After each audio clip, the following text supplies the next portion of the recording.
Hola, queridos espectadores, les damos una calurosa bienvenida a la transmisión de hoy. Hoy tenemos un invitado muy especial en el estudio, el señor Joseph Jols. Señor Jols, bienvenido. Gracias. En primer lugar, me gustaría agradecerle por aceptar esta entrevista. Espero con gran interés la información que nos va a proporcionar. Usted es una persona muy interesante y activa. Tiene a sus espaldas una extensa carrera científica y práctica, con muchos éxitos profesionales, de los que espero que nos cuente durante la entrevista. Me gustaría empezar diciendo que ha estado dedicando su vida al agua, estudiándola y sobre todo trabajando con tecnologías relacionadas con ella. Me gustaría continuar con eso y preguntar, ¿por qué el agua? ¿Por qué eligió el agua como tema de investigación y desarrollo de nuevas tecnologías? Elegí el agua automáticamente, de alguna manera, ni siquiera conscientemente. Mi padre era ingeniero civil especializado en gestión del agua. Entonces seguí ese camino también, yendo a la Facultad de Ingeniería Civil para estructuras de agua, por lo que se me quedó grabado automáticamente, y debido a eso me interesé más en el agua cuando estaba en ese campo. ¿Y cuáles son los descubrimientos más importantes que ha hecho? ¿Hubo quizás algún descubrimiento que cambió por completo su visión del agua? He estado involucrado con varias tecnologías relacionadas con el agua, y mi forma de pensar sobre el agua cambió más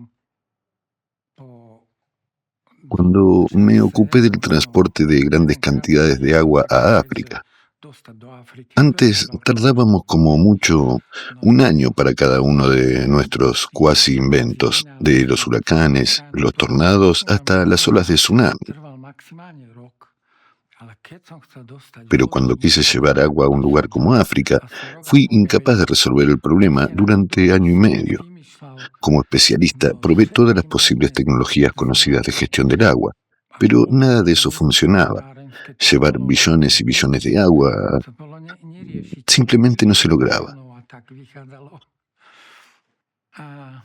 Y entonces, un día, finalmente me di cuenta de que, si no se puede hacer de la manera clásica, significa que hay que hacerlo de una forma completamente distinta. Cuando me ocupaba del transporte del agua, descubrí que tiene que pasar por el aire, y por lo tanto debe ser lluvia. Allí simplemente hay falta de lluvia.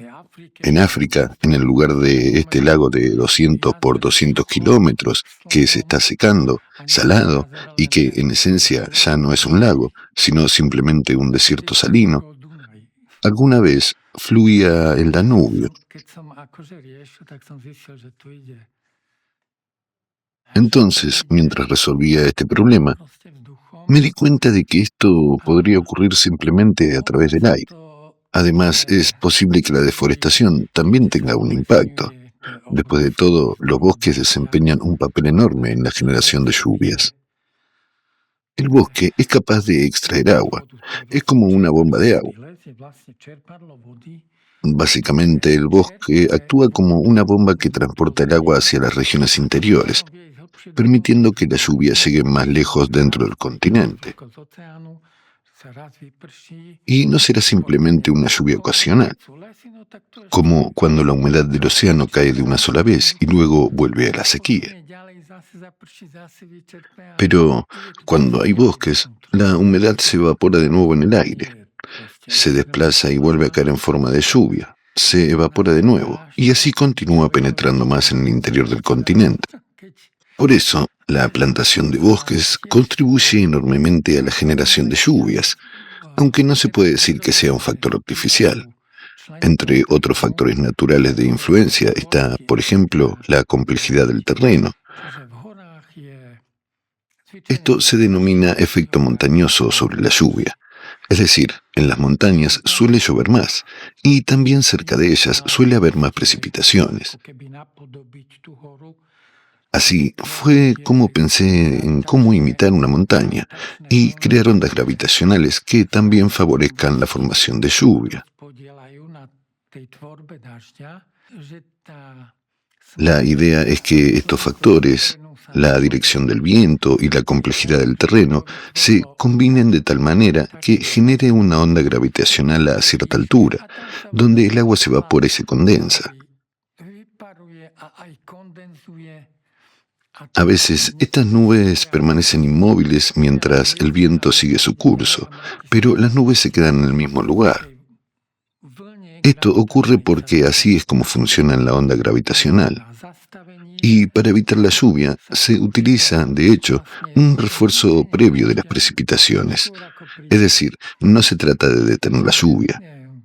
No sé si alguien realiza investigaciones de este tipo, pero por lo general se hace de manera que, si llueve antes de tiempo, después ya no queda nada por precipitarse. Tiene un pasatiempo muy interesante. Me gustaría preguntarle, ¿qué le motivó a dedicarse a esto? ¿Qué le motivó a empezar a lidiar con problemas irresolubles? ¿Podría decirnos qué tipo de investigación ha realizado en este campo? ¿Qué me motivó? Paradójicamente, fue agotamiento, fatiga y tal racha en la actividad creativa, porque llevaba unos meses trabajando intensamente en algunos proyectos en el trabajo, tanto que me dije que necesitaba una semana de descanso, porque simplemente sería el final.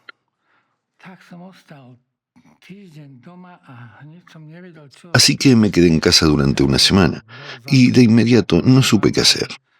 La televisión estaba encendida y escuché que en Estados Unidos hubo daños por $20.000 millones a causa de algún huracán. Eso es tanto que no podía convertirlo en coronas. Pero esos nobles estadounidenses necesitan saber que tiene que haber algo para combatir los huracanes. Y simplemente comencé a inventar algo. Y, por una curiosa coincidencia, me puse a trabajar en ello. Y aproximadamente después de medio año o un año, pasé de ideas absurdas a una solución razonable. Entonces, ¿a qué llegó? El resultado es que un huracán es causado, se podría decir, por una fuerza incontrolable. Y esa es la evaporación en el océano y la energía solar, por lo que no podemos influir mucho en ello. Sin embargo, para evitar las velocidades extremas del viento, que se encuentran en el ojo del huracán, bueno, no en el ojo en sí, sino en la pared del ojo del huracán. Es una zona estrecha dentro del huracán y puede tener, no sé, unos 15 kilómetros de distancia, y todo el huracán tiene, por ejemplo, 500 kilómetros. Sí, es una zona pequeña y relativamente estrecha,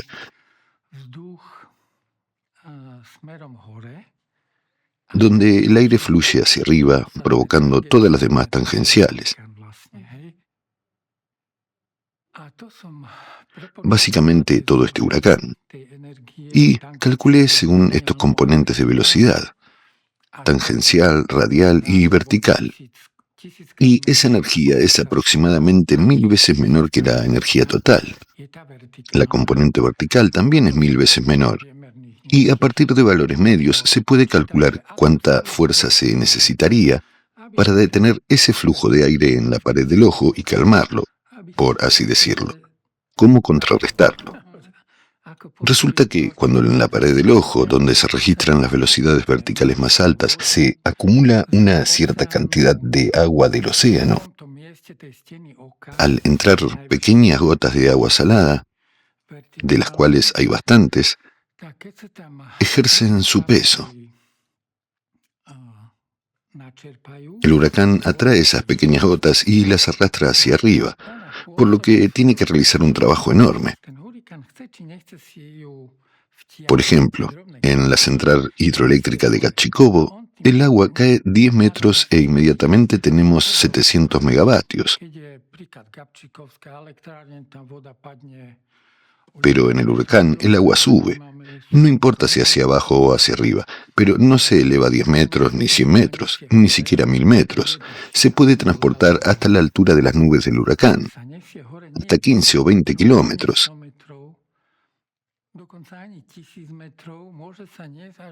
Así que eso es un múltiplo en comparación con esos 10 metros.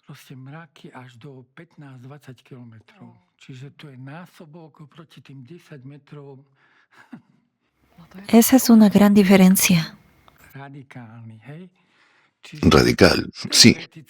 Entonces, en teoría, una cantidad relativamente pequeña de metros cúbicos por segundo, o 10 metros cúbicos por segundo, es suficiente para mitigar la velocidad del huracán en la pared del ojo. Permítanme agregar que la energía total del huracán no cambia, porque es causada por el sol y la evaporación del agua. Pero si esa energía no tiene forma de fluir hacia donde quiere, entonces, como resultado de esta influencia, la pared del ojo se expande.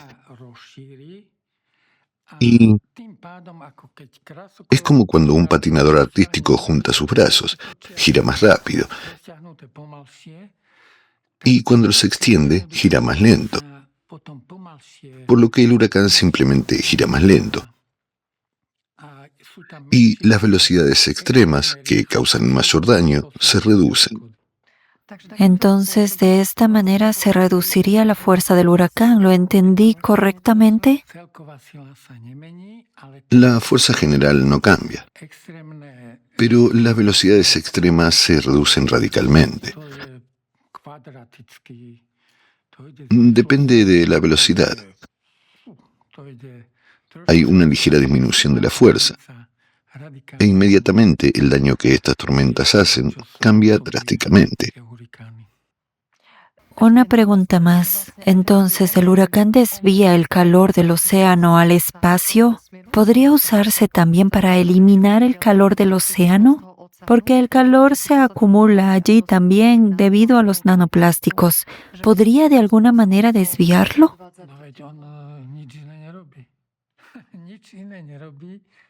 Eso es todo lo que hace. Lo único que hace es tomar el calor del océano. La capa superior de agua se evapora, enfriando el agua del océano en ese lugar. Se toma agua, humedad, por ejemplo.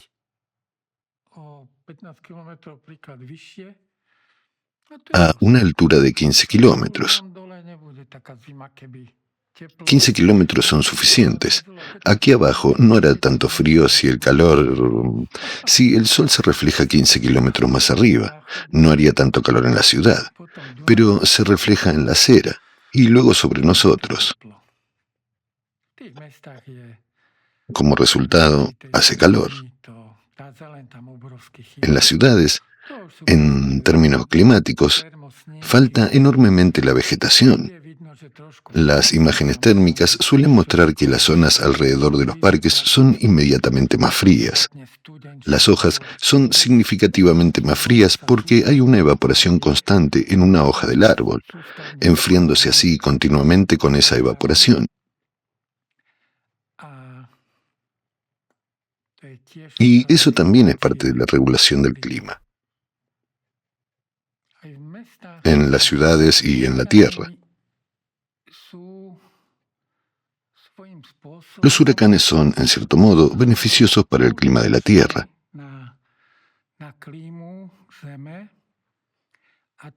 Ya que transportan una enorme cantidad de energía acumulada por el Sol, por así decirlo, desde la superficie terrestre. La energía de la evaporación del océano se transfiere al agua, a la humedad. Y estos fenómenos elevan esa energía hacia las enormes nubes, desde donde se disipa al espacio. Por lo tanto, los huracanes desempeñan un papel importante en este proceso. Cuando hace mucho calor, cuando hay mucho vapor de agua, el huracán se forma porque quiere evitar que la Tierra se sobrecaliente extremadamente. Transporta esa energía hacia arriba, y en las alturas la energía térmica puede disiparse al espacio. El agua se condensa en estas nubes. Incluso más agua se condensa en este flujo, y al hacerlo, también se calienta. Los huracanes, de hecho, transportan el calor desde abajo hacia 15 kilómetros de altura, y eso es algo muy positivo. Claro, esto también provoca consecuencias catastróficas, como la destrucción de viviendas y otras cosas. Pero, en principio, son útiles en cierto sentido, ya que, por otro lado, de vez en cuando riegan ligeramente las regiones secas del interior, mejorando la humedad. Así es como funciona la naturaleza. Por lo tanto, el objetivo no es detener un huracán o evitar que ocurra. Con esta tecnología ni siquiera es posible hacerlo, porque necesitamos que esas diminutas gotas entren en el huracán, lo que significa que el huracán debe existir. Con un huracán débil o de categoría 1, esto funcionará con menos intensidad y menor eficacia. Pero, en términos generales, lo que queremos es simplemente reducir estas manifestaciones extremas, manteniendo la misma eficiencia inicial. El calor sigue ascendiendo y desde allí puede disiparse al espacio, o se riega en las regiones interiores, solo que no se generan vientos tan fuertes. Así que, en este sentido, no es algo en contra de la naturaleza, porque si se utilizan tecnologías que van en contra de la naturaleza, tarde o temprano, como, por ejemplo, el plástico, que afecta a todo, no conozco los detalles, pero simplemente no deberíamos luchar contra la naturaleza, porque eso en general es contraproducente. Señor Scholz, por favor díganos, ¿se trata de un desarrollo teórico o ha tenido la oportunidad de probarlo en la práctica? Bueno, definitivamente no tuve la oportunidad de probar esto en la práctica, porque cierto equipo, como un barco y otros elementos, puede costar alrededor de 500 millones. Pero algunas partes de este proceso ya han sido probadas y son de conocimiento público. Las bombas se utilizan ampliamente, los pulverizadores también. El tamaño de la gota y la velocidad de su caída son hechos bien conocidos. Es decir, todo esto son cosas comunes y sencillas. Además, esto ha sido verificado de manera indirecta, ya que ha habido varios casos. Los huracanes se monitorean meticulosamente, pero los científicos... A veces esto me recuerda a cuando una casa está en llamas y los científicos y la sociedad observan cómo se quema.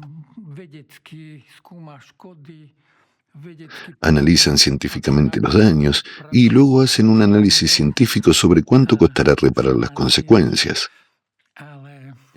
Existen pruebas indirectas cuando esto ocurre de manera accidental.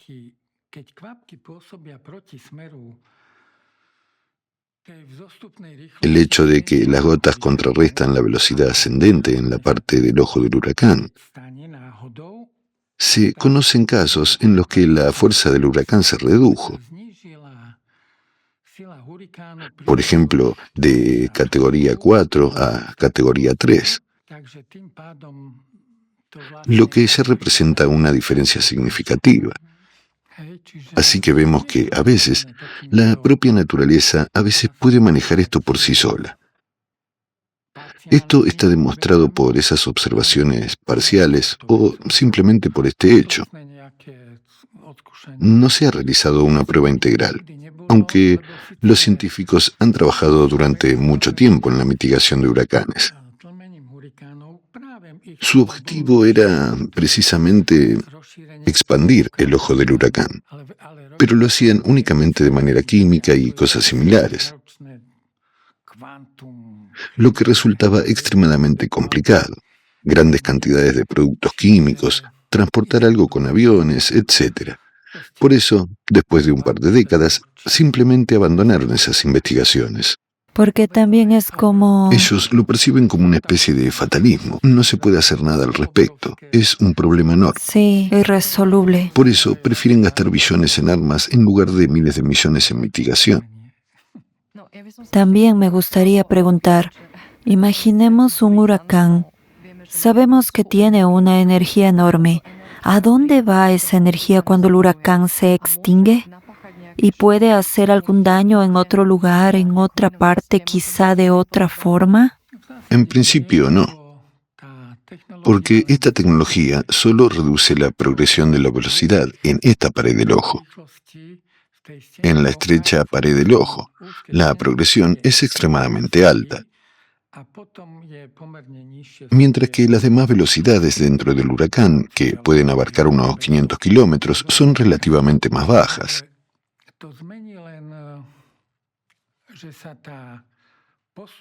Por lo tanto, esto solo llevará a que esos valores extremos se desplacen más hacia afuera.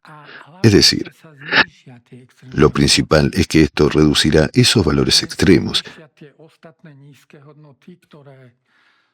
y, de manera proporcional, aumentará otros valores bajos que prácticamente no influyen, considerando la dependencia cuadrática de la velocidad de estos daños. Una pequeña velocidad reducida no afecta a una pequeña velocidad aumentada, pero la reducción de una velocidad extrema alta tiene un impacto enorme en una velocidad extrema mucho menor. De este modo, la energía se distribuye de manera más uniforme y las velocidades extremas se reducen. Dado que usted utiliza agua en sus proyectos, es lógico suponer que el agua también se utiliza para mitigar las olas del mar provocadas por el viento o para proteger contra los tsunamis. Quizás se trate de crear olas que contrarresten las olas existentes, pero ¿de dónde sacar una cantidad tan enorme de energía para crear una ola tan mitigadora? ¿Podría contarnos más sobre esta tecnología y sobre cómo funciona? Esta tecnología funciona con un principio completamente diferente. Es simplemente una estructura flotante que bloquea el componente vertical de la ola. Es decir, cada ola tiene ciertos componentes, como todo en la naturaleza, y el agua simplemente pasa por debajo de esta estructura flotante. Y esta estructura atenúa esas oscilaciones verticales que principalmente son las que generan la altura de la ola. Sí.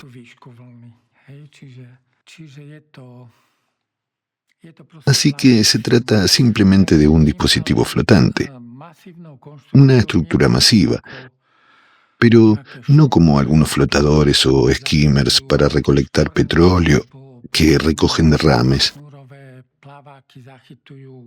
ni como los recolectores flotantes que hoy en día recogen grandes cantidades de botellas de plástico de los océanos.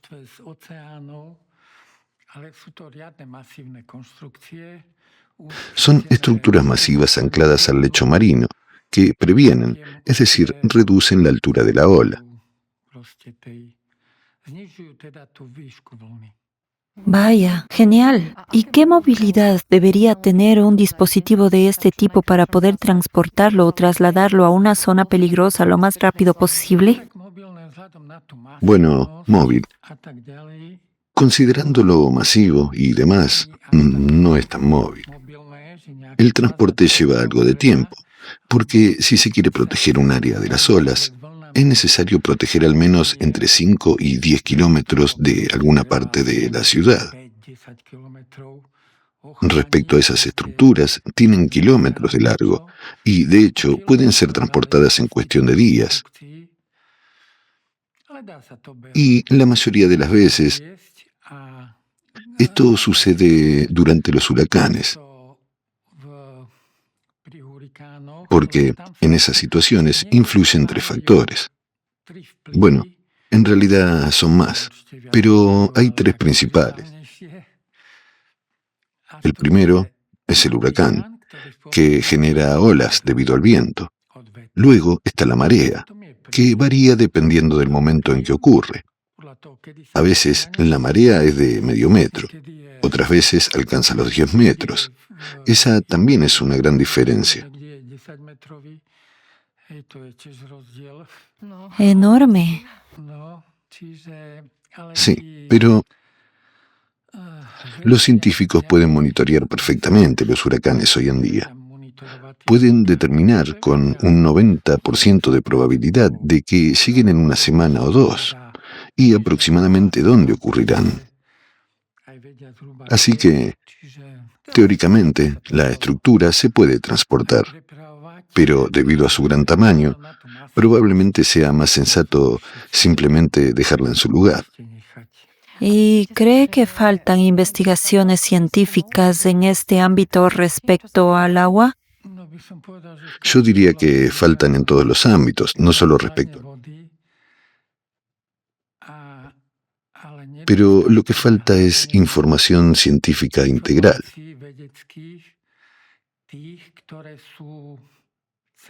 Tal vez incluso sea necesaria una investigación interdisciplinaria para que, como usted ha dicho, sea integral desde diferentes perspectivas. Sí.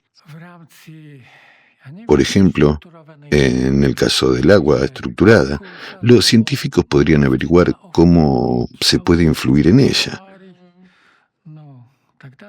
como el agua en este vaso. Bueno, se puede influir en ella simplemente removiéndola un poco. La Tierra tiene su propio campo geomagnético y el agua incluso se carga de energía de esa manera, si se le puede llamar así. Y si es agua en la naturaleza, como la lluvia, durante el proceso de lluvia el agua se mueve constantemente, luego fluye por un arroyo, después se filtra en algún lugar y después, aunque lentamente, se infiltra bajo tierra. Es decir, la mayor parte del agua siempre está en movimiento y de esta manera se carga. Así que también esto. Y ni siquiera es necesario que sea el movimiento de agua. Puede ser simplemente el movimiento propio del agua.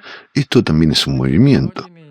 Podemos removerla o hacer esto de esta forma, ya que la Tierra tiene su campo geomagnético. Si movemos o removemos el agua durante 2 horas de esta manera, se cargará casi hasta su máximo. Tiene su propia capacidad de carga. Pero no se están realizando investigaciones en esta dirección. ¿Qué tipo de imán podría usar allí? Por ejemplo, coloco un imán aquí y otro allá, lo giro un poco, y estos imanes, al estar cerca, tienen una eficiencia 1000 veces mayor en comparación con el relativamente débil campo geomagnético. Así que se podrían realizar muchísimas investigaciones con este enfoque integral, y así sucesivamente. Por ejemplo, el sol y la radiación infrarroja también influyen en esa carga. Incluso una persona, simplemente al moverse. Por ejemplo, durante un baile lento, ni siquiera hace falta correr. Sus células también se desplazan dentro de un campo geomagnético y entonces surge el magnetismo. El principio de magnetización del agua, por ejemplo, en los sistemas de abastecimiento de agua, también hemos utilizado con frecuencia el tratamiento magnético del agua para prevenir la corrosión de las tuberías. En este caso, el agua se magnetiza de manera que sus estructuras se alinean, como soldados en formación, y son menos propensas a adherirse a las paredes de las tuberías. Por lo tanto, funciona contra la corrosión. Pero este principio influye en muchas otras cosas. Por ejemplo, el agua energizada. Sin embargo, el principio de la magnetización, como en el caso de un imán permanente.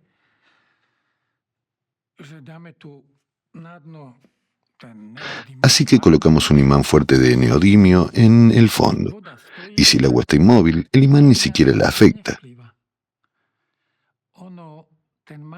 ya que no le transfiere energía. El imán es simplemente un catalizador que crea un campo magnético más intenso.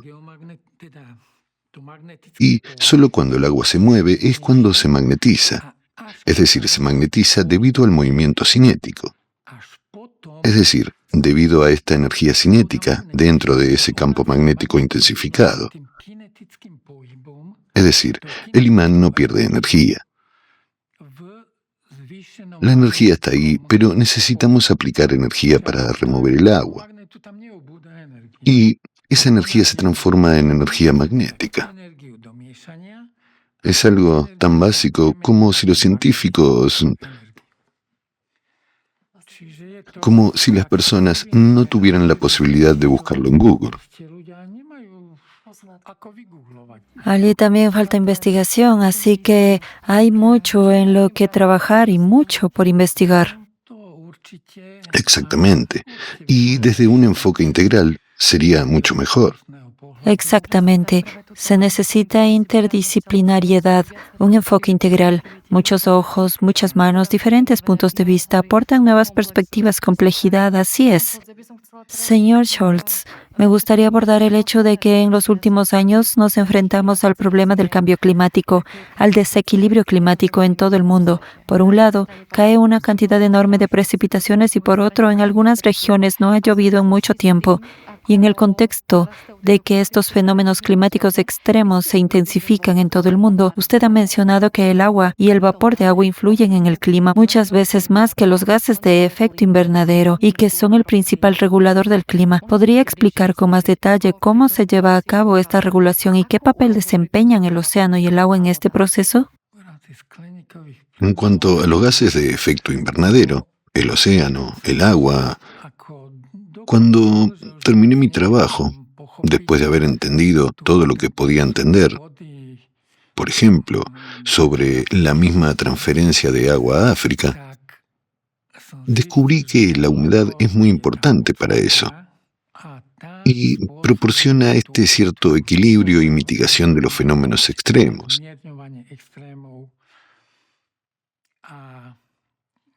Es algo de lo que no me había dado cuenta antes, que el agua está por todas partes en el aire y que es esencial. De alguna manera, no pensaba en ello. Hace algún tiempo consulté al profesor Lapin, que era y es el mayor climatólogo de Eslovaquia. Esto lo fascinaba desde su juventud. Ya de niño investigaba, recogía lluvia y medía la cantidad que caía. Así que realmente tiene conocimiento del tema. No podía creerlo cuando mis cálculos mostraron que los gases de efecto invernadero tienen un impacto del 6% en el calentamiento global.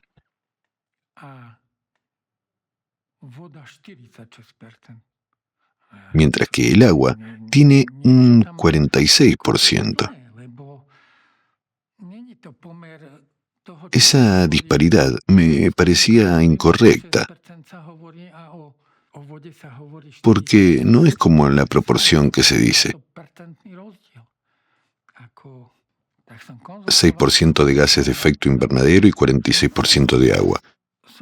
Es una diferencia de 700-800%. Así que consulté con el profesor Lapin y le expliqué que combiné el ciclo global del agua tal como existe en la Tierra. Limpié los componentes individuales y lo junté todo. Y esto es lo que obtuve. Le mostré mi gráfico y le pregunté, ¿podría ser? ¿Es correcto? Y él dijo que sí. Y me sorprendí y me alegró saber que era así.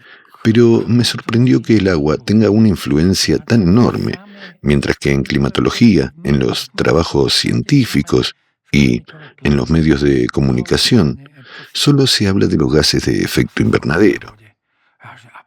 En los medios de comunicación principales, en todas partes, solo se mencionan los gases de efecto invernadero, pero nada sobre el agua. ¿Qué se investiga en relación con el agua? ¿Y por qué ha ocurrido que se hable tanto de los gases de efecto invernadero y, en cambio, se hable muchísimo menos sobre el agua? Y él respondió, y estaba involucrado en este tema a nivel mundial. Bueno, porque cuando comenzamos con esto, considerando que sabíamos muy poco sobre los gases de efecto invernadero y conocíamos muy bien el comportamiento del agua, decidimos tomar el agua como una constante.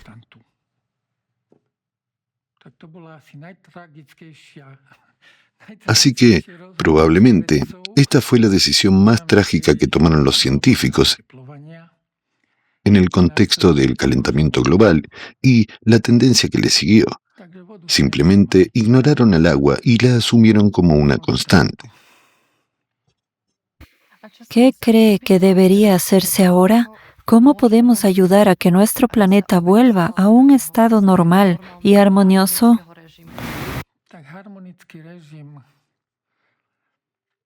Yo diría que el estado armónico es el estado original o natural.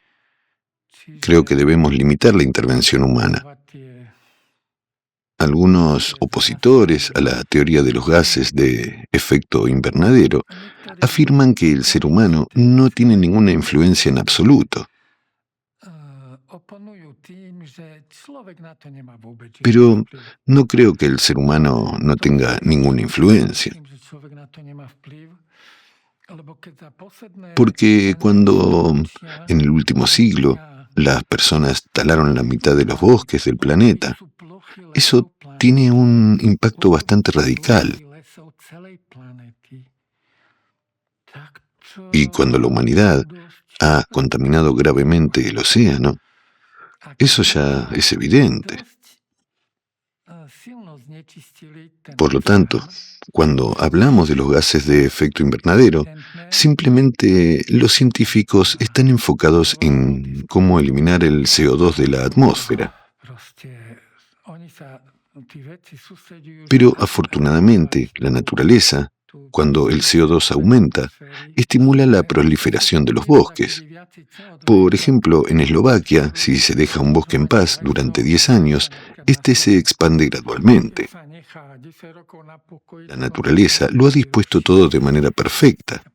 Y los científicos que investigan la tecnología para reducir las emisiones de CO2 tienen un gran desafío por delante: que sea rentable y que, al mismo tiempo, deje una huella ecológica pequeña. ¿Qué importancia cree que tiene que los científicos cooperen entre sí para empezar a resolver los problemas a los que nos enfrentamos hoy en día? ¿Qué importancia tiene reunir a los científicos para lograr un objetivo común, proteger nuestro planeta de la destrucción, proteger nuestro hogar común? ¿Qué papel desempeña la unificación de los científicos en este sentido?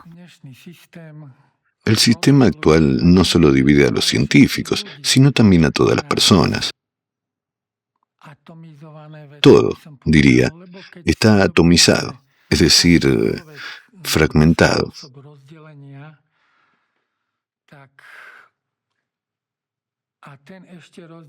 Porque si tomamos cualquier forma de división y esa forma la dividimos aún más por otro factor, un factor se divide por otro factor.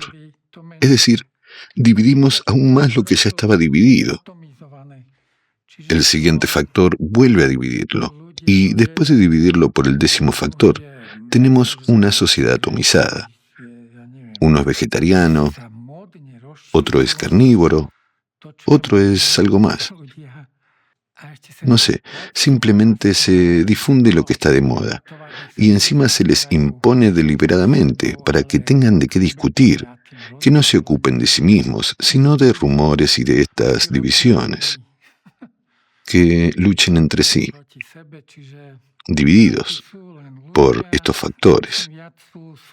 Es decir, las personas son personas, y cuanto más formateadas están por el sistema educativo, que, por un lado, proporciona información útil, pero, por otro, ofrece poca información integral, sin colocarla en el contexto de un todo único. y cuando además están deformadas por el discurso dominante, mientras que las personas dependen, sobre todo, del dinero. Por lo tanto, se puede unir a ciertos científicos de tal manera que se promuevan ideas en el contexto de estas perspectivas integrales, como ejemplo para atraer a los inversores.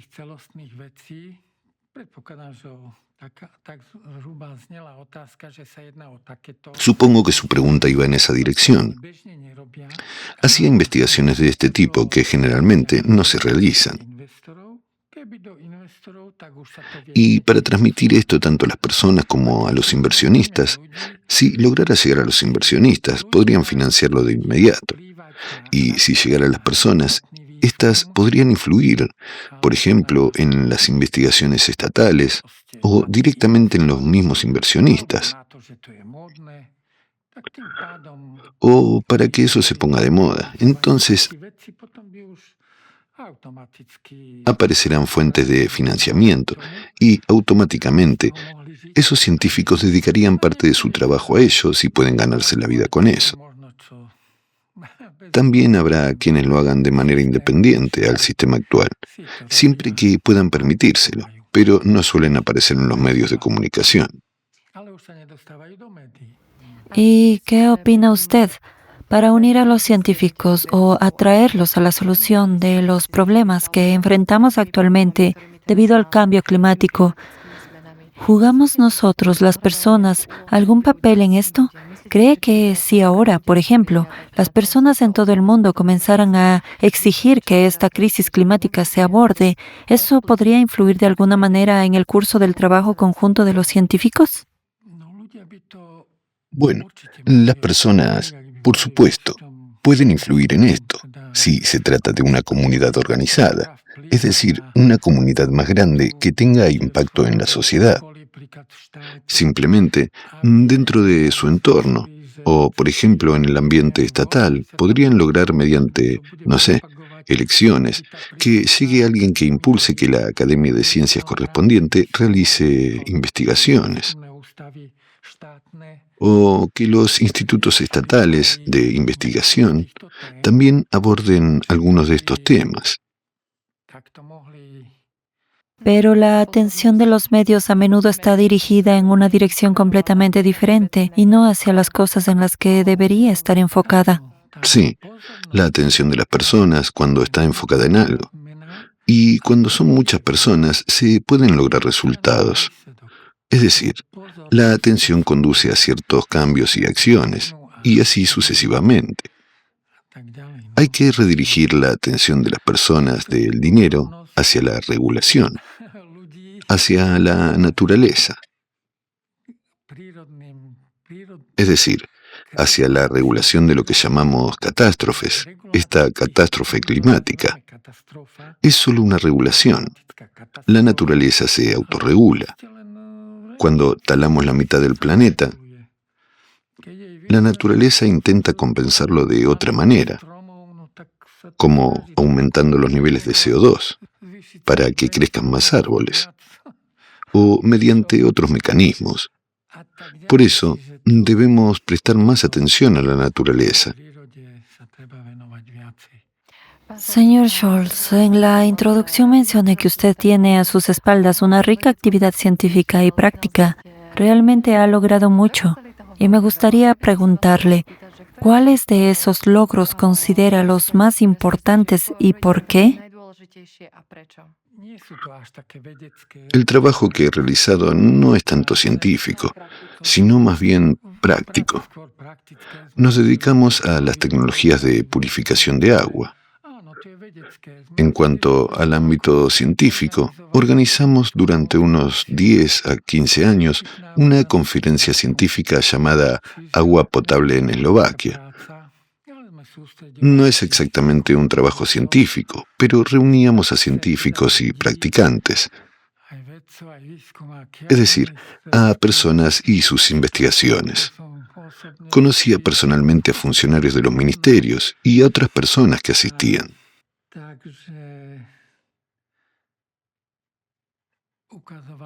También mostramos a las personas tecnologías interesantes en el extranjero.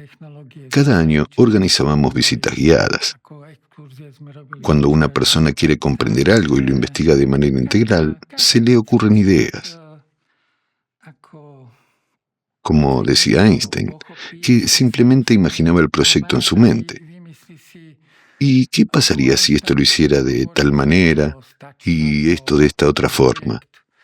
Y la persona avanza cada vez más, detallando más y más. Y después de un año, al descubrir algo interesante, eso le llena de satisfacción. Y quiere saber aún más. Y quiere saber aún más. Pero, como ya mencioné, mi búsqueda de soluciones a problemas irresolubles fue impulsada por el cansancio y el impulso de creatividad. Sin embargo, eso fue solo la iniciativa, y cuando ves el resultado, ¡oh! Finalmente he encontrado algo. Esto definitivamente funciona. Y si además nadie más lo sabe aún, es una sensación maravillosa y un incentivo para seguir trabajando, ya sea en un área similar o en una completamente distinta. Pero la mayoría de mis trabajos estuvieron relacionados con el agua. El agua estructurada es algo fascinante y maravilloso. No inventé mucho al respecto, solo cosas prácticas, como que el imán es un catalizador. Existen imanes muy potentes y además es algo que se puede hacer fácilmente en casa. Además, cuando una persona, por ejemplo, sale a caminar y se mueve a cierta velocidad dentro de su campo geomagnético, la solución celular en cada célula de su cuerpo se magnetiza durante una caminata tranquila.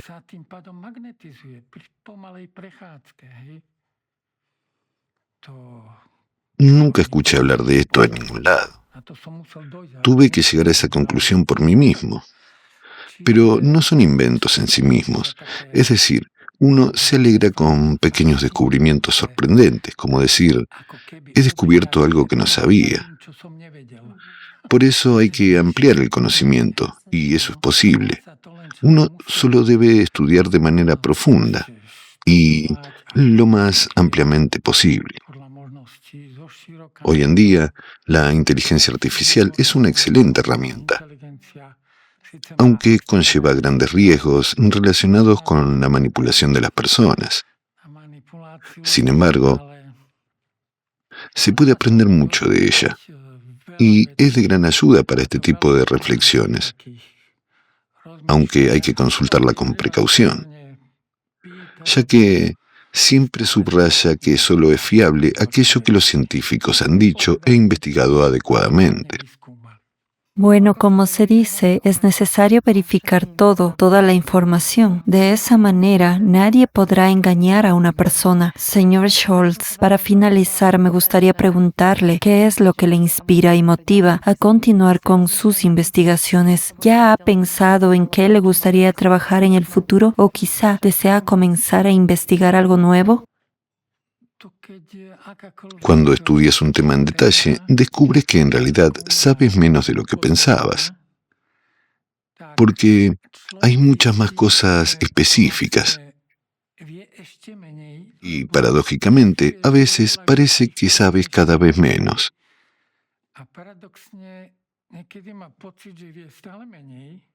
Sé que no sé nada. Bueno, eso tiene mucho sentido. Y, por lo tanto, ni siquiera es necesario cambiar de tema, ya que en cada uno de ellos existe una cantidad infinita de posibilidades para reflexionar o ser creativo.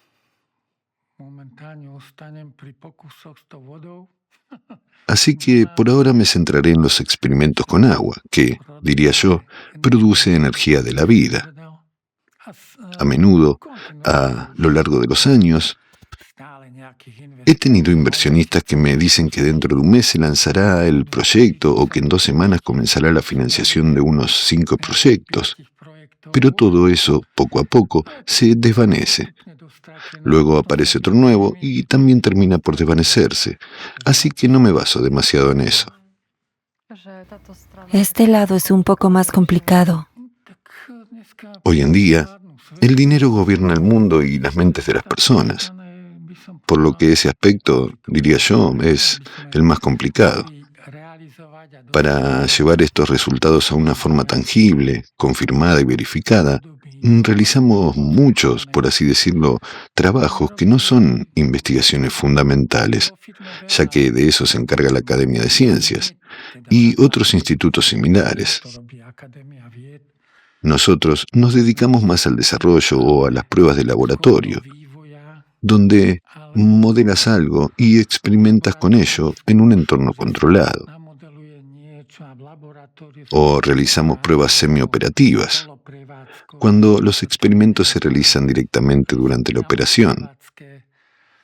Semioperativo significa que modelas una parte del proceso de trabajo en pequeño.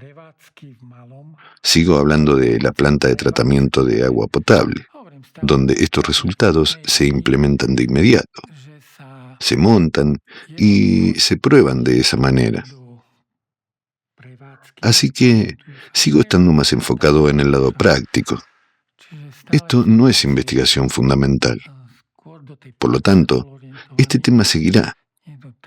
Creo que los temas en los que he trabajado hasta ahora son más que suficientes.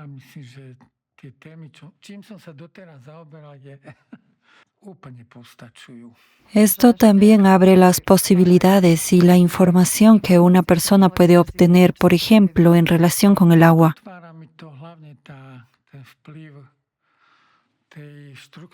Esto me abre posibilidades para investigar cómo el agua estructurada influye en sí misma.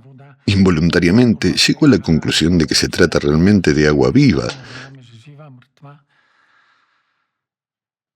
y no solo en términos de su nivel de pH o de lo que se conoce desde hace tiempo como agua viva y muerta.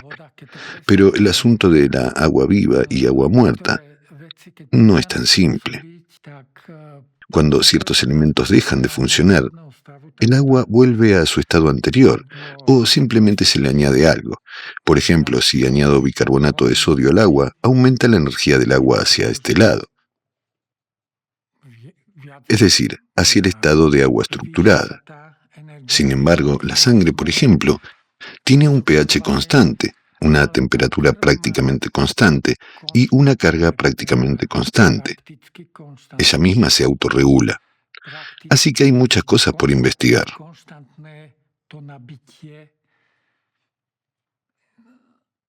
No estoy hablando de influir directamente en la sangre, ya que ella de por sí se regula sola.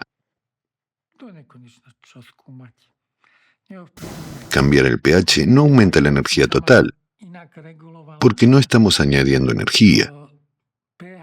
Pero mediante el uso de imanes y el movimiento, es decir, el movimiento de agua, se agrega energía, lo mismo que mediante el movimiento del cuerpo. Por eso el movimiento es beneficioso para la salud, no solo porque desarrollamos músculo, como hacen algunos culturistas, sino porque, sin darnos cuenta, aumentamos la energía del agua en nuestro organismo. Es decir, cuando algo se mueve. Lo mismo ocurre con las hojas de los árboles, los frutos y las verduras. La alimentación vegetal se promueve ampliamente, pero nadie menciona que una hoja también recibe esta buena energía cuando se mueve dentro del campo magnético de la Tierra. De hecho, está cargada al máximo, se balancea constantemente y está realmente cargada magnéticamente. Pero en un invernadero, donde permanece inmóvil, está menos cargada. Sin embargo, los científicos no estudiarán algo que, en su opinión, parece una tontería. Pero esto definitivamente funciona. Genial. Creo que esto también es un consejo práctico, señor Scholz. Por eso, quiero agradecerle sinceramente una vez más por aceptar esta entrevista. Para mí, personalmente, ha sido muy útil y enriquecedora, y creo que también será valiosa para nuestros espectadores.